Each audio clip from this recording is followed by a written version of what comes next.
ഇനി നമ്മൾ അടുത്ത സങ്കീർത്തനം 144 സങ്കീർത്തനമാണ്. 144 സങ്കീർത്തനം നിങ്ങൾക്ക് എടുക്കാം.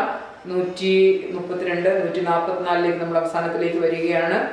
144 സങ്കീർത്തനം ദാവീദിന്റെ ഒരു സങ്കീർത്തനമായിട്ടാണ് ഇതും കരുതപ്പെടുക. നിങ്ങൾ അതിന്റെ ഹെഡിങ് നോക്കിയോ? കർത്താവിന്റെ അനുഗ്രഹം ലഭിച്ച ജനത. ഈ സങ്കീർത്തനത്തിന് നമ്മൾ പഠിച്ച 18 സങ്കീർത്തനത്തിനോട് ഒരു സാധർമ്യമുണ്ട്. 18 സങ്കീർത്തനത്തിന്റെ ഹെഡിങ് ഓർക്കുന്നുണ്ടോ? രാജാവിന് വിജയം ലഭിച്ചതിൽ കൃതജ്ഞത ഗീതമായിരുന്നു അത്. അപ്പൊ ഇവിടെയും കർത്താവിന്റെ അനുഗ്രഹത്തിന് നന്ദി പറയുന്ന ഒരു ഗീതമാണിത്. അപ്പൊ കർത്താവ് വാഴ്ത്തപ്പെടട്ടെ, പിന്നെ അത് പരിച ശക്തി കേന്ദ്രം എന്നൊക്കെ ആവർത്തിക്കുകയാണ്. എന്നിട്ട് മനുഷ്യന്റെ നിസ്സാരതയൊക്കെ പറയുകയാണ്. അപ്പോൾ ഇവിടെ നമ്മൾ നോക്കുക, ദാവീദിന്റെ കീർത്തനമായിട്ട് ഇത് കരുതപ്പെടുന്നു. വ്യക്തിപരമായ ഒരു കൃതജ്ഞതയുടെ രൂപഭാവങ്ങൾ നമുക്ക് ഇതിനകത്ത് കാണാനായിട്ട് സാധിക്കും. അതുപോലെ ഈ സങ്കീർത്തനങ്ങളിലെ വിവിധങ്ങളായ സാഹിത്യ രൂപങ്ങൾ പ്രകടമാണ്. 18 സങ്കീർത്തനത്തിനോട് ഏറെ സാമ്യമുണ്ട്. 1-ാം വാക്യത്തിലെ യുക്ത പരാമർശവും 6-ാം വാക്യത്തിലെ ശത്രു നിർമ്മാർജ്ജന സൂചനയും 10-ാം വാക്യത്തിൽ പ്രത്യേകിച്ച് ദാവീദ് രാജാവിനെ കുറിച്ചുള്ള ദൈവം രക്ഷ നൽകുന്നതുമായ പരാമർശവും ഒക്കെ ഇതിന്റെ പിന്നിൽ നമുക്ക് കാണാം. അപ്പൊ അതൊക്കെ ഒരു വ്യക്തിപരമായിട്ടുള്ള ഒരു വിവരണം നമുക്ക് ഇതിനകത്ത് കാണാനായിട്ട് സാധിക്കും. ഇനി നമ്മൾ നോക്കുകയാണെങ്കിൽ ഈ 12 മുതൽ 15 വരെയുള്ള വാക്യങ്ങള് ഒരു മധ്യസ്ഥ പ്രാർത്ഥനയാണ്. നമ്മൾ നോക്കിയ 12-ാം വാക്യം മുതൽ 15-ാം വാക്യം വരെയുള്ളത്, അതായത് ഒരു മധ്യസ്ഥ പ്രാർത്ഥന രാജാവ് നടത്തുന്നത് പോലെയാണ്. ഞങ്ങളുടെ പുത്രന്മാർ മുളയിലെ തഴച്ചു വളരുന്ന സസ്യം പോലെ, ഞങ്ങളുടെ പുത്രിമാർ കൊട്ടാരത്തിന് വേണ്ടി കൊത്തിയെടുത്ത മനോഹരമായ വർണ്ണനയ സാഹിത്യ വർണ്ണന അത് ഇതിനകത്ത് നമുക്ക് ഒത്തിരി കാണാം. അതായത് മുളയിലെ തഴച്ചു വളരുന്ന സസ്യം അല്ലെ, മുള തഴച്ചു വളരുമ്പോൾ ഒരു മനോഹാരിതയുണ്ട്. അതുപോലെ ആയിരിക്കട്ടെ ഞങ്ങളുടെ പുത്രന്മാര്, അതുപോലെ ആയിരിക്കട്ടെ കൊത്തിയെടുത്ത കല്ല് പോലെ ആയിരിക്കട്ടെ, സ്തംഭം പോലെ ആയിരിക്കട്ടെ ഞങ്ങളുടെ പുത്രിമാര്. അപ്പൊ അതൊരു മധ്യസ്ഥ പ്രാർത്ഥനയാണ്. ഞങ്ങളുടെ അറപ്പുരകൾ എല്ലാത്തരം ധാന്യം കൊണ്ട് നിറഞ്ഞിരിക്കട്ടെ, ആടുമാടുകൾ ഞങ്ങളുടെ വയലുകളിൽ 1000-ങ്ങളും 10,000-ങ്ങളുമായി പെരുകട്ടെ. അനുഗ്രഹ ആശസ്സുകളാണ്. അപ്പൊ നമുക്ക് മറ്റുള്ളവർക്ക് ഇതിനെയൊക്കെ പ്രാർത്ഥിച്ചു കൊടുക്കണം. അപ്പൊ നമ്മുടെ സഹോദരങ്ങൾക്ക് വേണ്ടിയൊക്കെ പ്രാർത്ഥിക്കുമ്പോൾ അവരുടെ മക്കള് പരീക്ഷയ്ക്ക് ജയിക്കുന്നില്ല, അല്ലെങ്കിൽ അങ്ങനെയുള്ള ജോലി ഇന്റർവ്യൂ പാസ്സാകുന്നില്ല, വിവാഹം നടക്കുന്നില്ല, ഇതിനെക്കുറിച്ചൊക്കെ നമുക്ക് ആകുലത കാണും. പക്ഷെ നമ്മൾ ഇങ്ങനെയൊക്കെ ഒന്ന് അനുഗ്രഹിച്ച് പ്രാർത്ഥിച്ച് ചുമ്മാ ആകുലപ്പെട്ടിട്ടുണ്ടിരിക്കാതെ നമ്മൾ ഇങ്ങനെ പ്രാർത്ഥിക്കണം. എങ്ങനെ പ്രാർത്ഥിക്കണം? എന്റെ ആങ്ങളയുടെ മക്കള് അനുഗ്രഹിക്കപ്പെടട്ടെ, അവരുടെ സമ്പത്ത് 1000 ഇരട്ടി വർദ്ധിക്കട്ടെ, ഒരു അനുഗ്രഹ ആശംസയായിട്ടൊക്കെ പ്രാർത്ഥിച്ച് അപ്പോഴത് നന്മയായിട്ട് വരും. അപ്പൊ അങ്ങനെയുള്ള കാര്യങ്ങൾ, അവർ പരീക്ഷയിൽ വിജയം വരിക്കട്ടെ. അപ്പൊ അങ്ങനെയൊക്കെ നമ്മൾ ആശംസിച്ചും പ്രത്യാശയോടെയൊക്കെ പ്രാർത്ഥിക്കുക. ഇപ്പൊ ഞങ്ങളുടെ കന്നുകാലികൾ വന്ധ്യതയോ അകാലപ്രസവമോ ഇല്ലാതെ വർദ്ധിക്കട്ടെ, ഞങ്ങളുടെ തെരുവീതികളിൽ ദീനരോധനം കേൾക്കാതിരിക്കട്ടെ. ഇപ്രകാരം അനുഗ്രഹം ലഭിച്ച ജനത ഭാഗ്യമുള്ളത്, കർത്താവ് ദൈവമായുള്ള ജനത ഭാഗ്യമുള്ളത്. ഈശോയുടെ തിരുഹൃദയമല്ലേ നമ്മുടെ വാസസ്ഥലം. അപ്പൊ ഈശോയുടെ തിരുഹൃദയത്തിൽ വസിക്കുന്ന നമുക്ക് എത്രയോ വലിയ ഭാഗ്യമാണ്.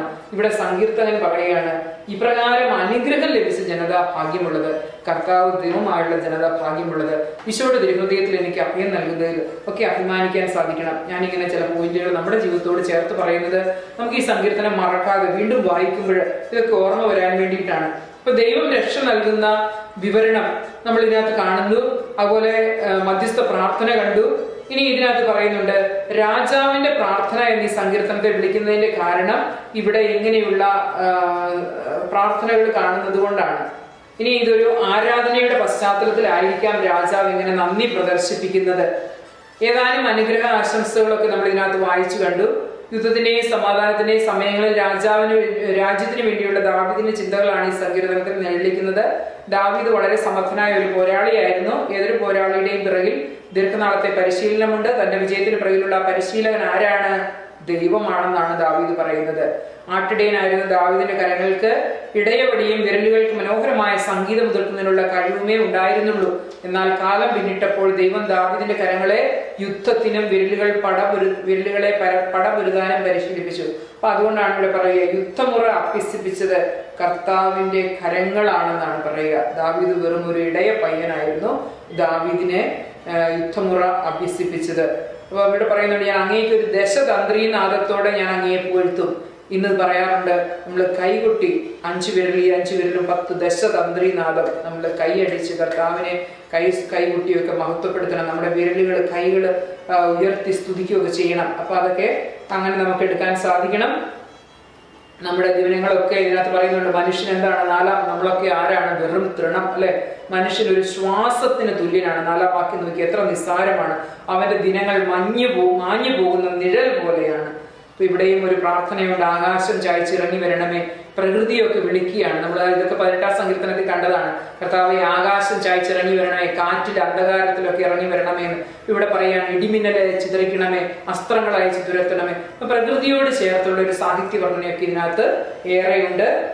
ഇനിയും ആകാശത്തിന് മുകളിൽ വസിക്കുന്ന ദൈവം അവിടെ നിന്ന് താഴേക്ക് കൈനീട്ടുന്നു, പെരുവെള്ളത്തിൽ നിന്ന് ഭക്തനെ പൊക്കി നിർത്തുന്നു. ഈ വിമോചന കൃത്യമൊക്കെയാണ് നമ്മൾ 18-ാം സങ്കീർത്തനത്തിലും വായിച്ചത്. അതുകൊണ്ടാണ് ഈ സങ്കീർത്തനത്തിന് പിന്നെ എന്തായിട്ട് ബന്ധമുണ്ടെന്ന് പറയുക. 18-ാം സങ്കീർത്തനമായിട്ട് 144-ാം സങ്കീർത്തനവും 18-ാം സങ്കീർത്തനവും ചേർന്ന് പോകുന്നതാണ്. പിന്നെയും നമ്മൾ പറയുന്നത് ഇവിടെ എന്താണ്?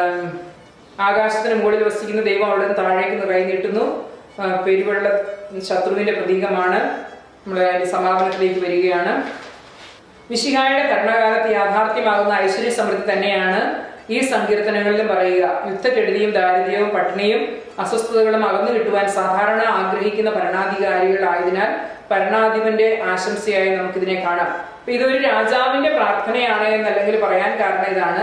നമുക്കറിയാം, എല്ലാ രാജാക്കന്മാരും നമ്മുടെ ഇപ്പൊ സുപ്പീരിയേഴ്സ് ആണെങ്കിൽ ഓർക്കുകയല്ലേ, എന്റെ കാലഘട്ടത്തിൽ എന്റെ ദൈവമേ വലിയ കെടുതികളും വലിയ പ്രശ്നങ്ങളും ഒന്നും ഉണ്ടാകരുത്, സമാധാനപരമായിട്ട് പോകണമേ എന്ന് പറഞ്ഞതുപോലെ ഈ രാജാക്കന്മാരും അവരുടെ കാലത്ത് അവരും ആഗ്രഹിച്ചു വലിയ യുദ്ധങ്ങളും പ്രശ്നങ്ങളും ഒന്നും വരരുത്, ഒരു ഐശ്വര്യ സമൃദ്ധി ഉണ്ടാകണം. അപ്പൊ അങ്ങനെയൊക്കെ ആഗ്രഹിച്ചു കൊണ്ടിട്ടുള്ള രാജാവ് ഒരു രക്ഷയ്ക്കായിട്ട് നടത്തുന്ന ഒരു പ്രാർത്ഥനയായിട്ട് നമുക്കിതിനെ എടുക്കാവുന്നതാണ്. അങ്ങനെ ഒരു നന്ദിയൊക്കെ പറഞ്ഞ രാജാവ്. ഈ അനുഗ്രഹത്തിന്റെ ആശംസകൾ ധാരാളമായിട്ട് ഇതിനകത്തുണ്ട്. അതായത് മിശിഹായുടെ ഭരണകാലത്ത് യാഥാർത്ഥ്യമാകുന്ന ഐശ്വര്യ സമൃദ്ധി ഈ വാക്യങ്ങളിൽ ഉടനീളം നമുക്ക് കാണാനായിട്ട് സാധിക്കും. 144 15-ാം വാക്യം ഇപ്രകാരം അനുഗ്രഹം ലഭിച്ച ജനത എന്ന് പറയുന്നുണ്ട്. അപ്പൊ അതായത് അക്ഷറെ, ഭാഗ്യവാൻ, അതൊരു പദമാണ്. ഞാനത് ഒത്തിരി വിശദീകരിച്ചില്ലായിരുന്നു. 1-ാം വാക്യത്തിൽ പറഞ്ഞതാണ്. ആദ്യത്തെ വാക്യത്തിനകത്ത് പരിഹാസകരുടെ പീഠങ്ങളിൽ ഇരിക്കാത്തവൻ, അല്ലെ, ദുഷ്ടരുടെ ഉപദേശം കേൾക്കാത്തവൻ ഭാഗ്യവാൻ. 2-ാം സങ്കീർത്തനത്തിൽ നമ്മൾ പറഞ്ഞു, അവസാനത്തെ വാക്യം കർത്താവിൽ ശരണം വയ്ക്കുന്നവൻ ഭാഗ്യവാൻ. ഇവിടെ പറയുകയാണ് എങ്ങനെയാണ് ഭാഗ്യം? അനുഗ്രഹം ലഭിച്ച ജനത ഭാഗ്യമുള്ളത്. അപ്പൊ നമ്മളും ഭാഗ്യമുള്ളവരല്ലേ, അനുഗ്രഹം ലഭിച്ചവരല്ലേ? തിരുഹൃദയത്തിന്റെ അനുഗ്രഹ ആശസ്സുകൾ ഏറ്റുവാങ്ങുന്ന നമ്മൾ ഭാഗ്യപ്പെട്ടവരാണ്. ഇനി ഓർക്കണം, നമുക്കൊന്നും നിരാശയ്ക്ക് അവകാശമില്ല. നമ്മൾ ഭാഗ്യപ്പെട്ടവരാണ്. കർത്താവ് ദൈവമായുള്ള ജനത ഭാഗ്യമുള്ളത്. അപ്പൊ ഇതിനകത്ത് അക്ഷറൈ എന്നാണ് ഭാഗ്യം എന്നുള്ളതിന്, ഭാഗ്യവാൻ എന്നതിനെ ഉപയോഗിക്കുന്ന പദം.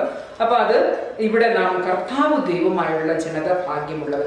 നമ്മൾ കർത്താവിന്റെ ഈശോയുടെ തിരുഹൃദയത്തിന്റെ പേരിൽ അറിയപ്പെടുന്ന നമ്മൾ, അല്ലെങ്കിൽ ഇനി ആരാണ് ഭാഗ്യമുള്ളവർ? താഴത്തെ ചിന്തകളോടുകൂടെ നമ്മുടെ രാജകീയ സങ്കീർത്തനങ്ങളുടെ പഠനം സമാപിപ്പിക്കുകയാണ്. അതിന്റെ ഒരു പൊതു സമാഹാരത്തിലേക്ക് വരികയാണ്. നെടുമിറ്റൂടെ എല്ലാം ദൈവത്തിന്റെ പ്രവൃത്തികളും അവിടുത്തെ ദാനങ്ങളുമാണെന്ന് ചിന്തിക്കുവാൻ സാധിക്കുന്നവന് മാത്രമേ ആത്മീയ സൗഭാഗ്യവും ഭൗതിക സമൃദ്ധിയും ആസ്വദിച്ച് കഴിയാൻ സാധിക്കുകയുള്ളൂ. അപ്പൊ നമുക്ക് ആത്മീയമായ സന്തോഷവും ഭൗതികമായ സമൃദ്ധിയും ഒക്കെ ഉണ്ടാകണമെങ്കിൽ എല്ലാം ദൈവത്തിന്റെ ദാനവും ദൈവത്തിന്റെ പ്രവൃത്തിയുമായിട്ട് കാണാൻ നമുക്ക് സാധിക്കണം.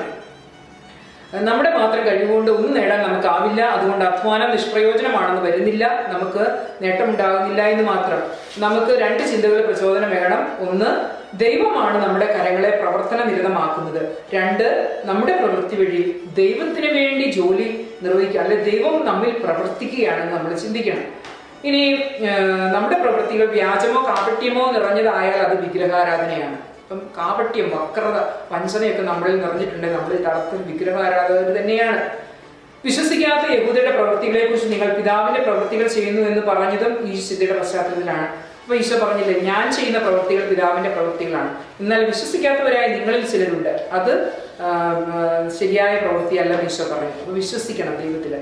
ഇനി രാജകീയ സങ്കീർത്തനങ്ങൾ ദാവീദിന്റെ ഭരണകാലവുമായി ബന്ധപ്പെട്ട് നിൽക്കുന്നവയാണ്. പൊതുവില് പുരാതന ഇസ്രായേൽ സ്വർഗരാജ്യത്തിന്റെ ഒരു പ്രതീകം കൂടിയാണ്.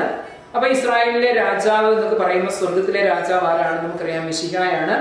രാജകീയ സങ്കീർത്തനങ്ങൾ ഭാവിയെ ആഘോഷമാക്കുവാൻ, എങ്ങനെയാണ് തിന്മയെ ഉന്മൂലനം ചെയ്യുന്നതെന്ന് മനസ്സിലാക്കാൻ നമ്മെ സഹായിക്കുന്നു. ഇതിലൂടെ കടന്നു പോകുമ്പോൾ രാജാവ് തിന്മയ്ക്കെതിരെ നിലകൊള്ളുന്നവനാണ്, പടവെട്ടുന്നവനാണ്, യുദ്ധം ചെയ്യുന്നവനാണ്. അപ്പോൾ തിന്മയെ ഇല്ലാതാക്കാൻ, ഉന്മൂലനമാക്കാൻ, രാജ്യത്ത് സമൃദ്ധിയും സമാധാനവും കൈവരുത്തുവാൻ യത്നിക്കുന്നവരാണ് രാജാവ്.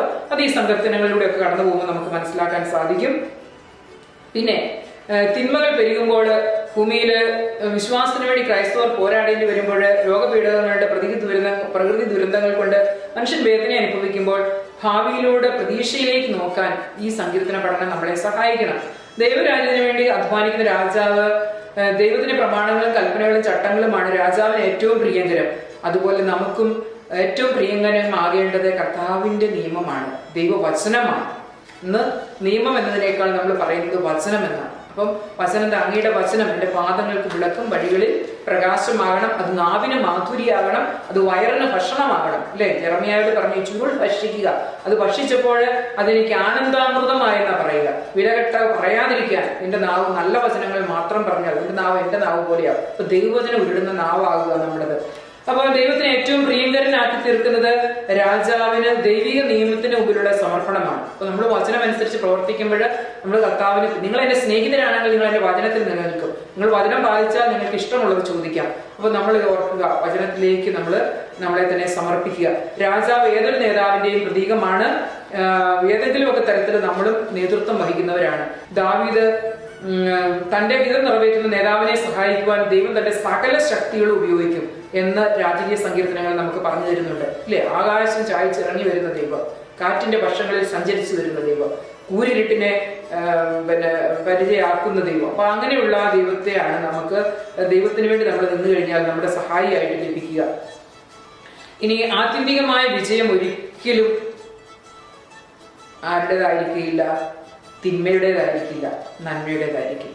അപ്പൊ നമ്മൾ പെട്ടെന്ന് നോക്കുമ്പോൾ നമ്മൾ ചെയ്ത നന്മകൾക്കൊന്നും വിജയം കാണാൻ സാധിക്കുന്നില്ലെങ്കിലും, അല്ലെ സത്യത്തിന് നിലകൊണ്ടിട്ട് നമുക്ക് വിജയം കാണാൻ സാധിക്കുന്നില്ലെങ്കിലും, ആത്യന്തികമായ വിജയം എപ്പോഴും നന്മയ്ക്കായിരിക്കും, സത്യത്തിനായിരിക്കും. നന്മയുടെ വിജയത്തിലേക്ക് ദൈവം പ്രവർത്തിക്കുന്നുള്ളൂ ഈ സങ്കീർത്തന പഠനം നമുക്ക് ഉറപ്പു തരുന്നുണ്ട്. വീണ്ടും രാജാവായ ക്രിസ്തുവിന്റെ പ്രതീകമായിരിക്കുന്നത് പോലെ ആര്? ദാവീദ് ഇസ്രായേൽ സഭയുടെ പ്രതീകം കൂടിയാണ്. ദാവീദ് ക്രിസ്തുവിന്റെ പ്രതീകമാണ്, ഇസ്രായേല് സഭയുടെ പ്രതീകമാണ്. പഴയ ഇസ്രായേൽ ജനമായിരുന്നെങ്കിൽ പുതിയ ഇസ്രായേല് തിരുസഭയാണ്, നാം ഓരോരുത്തരുമാണ്. ഇനി നീതിക്കായി സഹിക്കുകയും പീഡനം മേടിക്കുകയും തിന്മയുടെ മേൽ വിജയം വരിക്കുകയും ചെയ്യുന്ന യഥാർത്ഥ രാജാവ് ക്രിസ്തുവാണ്. സങ്കീർത്തനങ്ങൾ ക്രിസ്തുവിന്റെ പ്രാർത്ഥനാ പുസ്തകമാണ്. തന്നെ പറ്റി സങ്കീർത്തനങ്ങളിൽ എഴുതിയിരിക്കുന്നത് പോലെ എന്നാണ് ക്രിസ്തു പറഞ്ഞത്, അല്ലെ? ഇപ്പൊ നമ്മള് അവസാനമായിട്ട് ഈശോ പോകും, നമ്മൾ കാണുന്നുണ്ട് എവിടെയായി എമ്മാവൂസ് സംഭവം. ഈശോ ശിഷ്യന്മാരോടൊത്ത് കൂടെ നടന്നു, അവര് വിഷണ്ണരായിരുന്നു, അവര് പറഞ്ഞുകൊണ്ടൊക്കെ ഇരുന്നു ഈശോയുടെ കുരിശുമരണത്തെ കുറിച്ചൊക്കെ. ഈശോ കൂടെ കൂടി ചോദിച്ചു, നിങ്ങൾ എന്തിനെ പറ്റിയാണ് സംസാരിക്കുന്നത്? അപ്പൊ ഈശോ ഇതെല്ലാം കേട്ടു, അവരോട് സംസാരിച്ചു. ഈശോ അവിടെ ചെയ്തതായിട്ട് പറയുന്നതാണ്, അവൻ തന്നെ പറ്റി വിശുദ്ധ ഗ്രന്ഥങ്ങളില് സങ്കീർത്തനങ്ങളിലും എഴുതിയിരുന്നതെല്ലാം അവര് പറഞ്ഞു കൊടുത്തു. അത് കേട്ടപ്പോൾ അവരുടെ ഹൃദയം ചോദിച്ചു.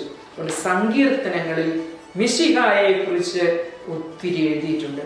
അത് നമ്മൾ ഉൾക്കണ്ണ് തുറന്നു വായിക്കണം. ഇപ്പൊ നമ്മൾ ഈ രാജകീയ സങ്കീർത്തനങ്ങളെല്ലാം മിശിഹാ സങ്കീർത്തനങ്ങളാണ്, അല്ലെങ്കിൽ മെസ്സയാനിക സങ്കീർത്തനങ്ങളാണെന്നാണ് നമ്മൾ പഠിച്ചത്.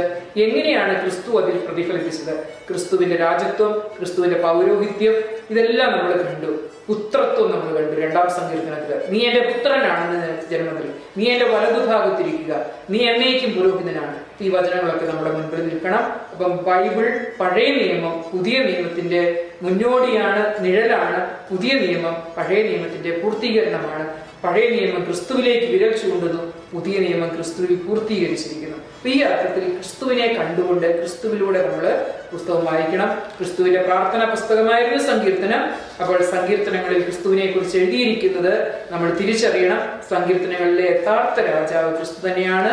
അവൻ സമാധാനത്തിന്റെ രാജാവാണ്, രാജാക്കന്മാരുടെ രാജാവാണ്. അപ്പൊ ക്രിസ്തുവിന്റെ ഈ പ്രാർത്ഥനാ പുസ്തകം നമ്മുടെ ഒരു പ്രാർത്ഥനയുടെ ഏറ്റവും ഇന്റിമേറ്റ് ആയിട്ടുള്ള പുസ്തകമായിരിക്കട്ടെ.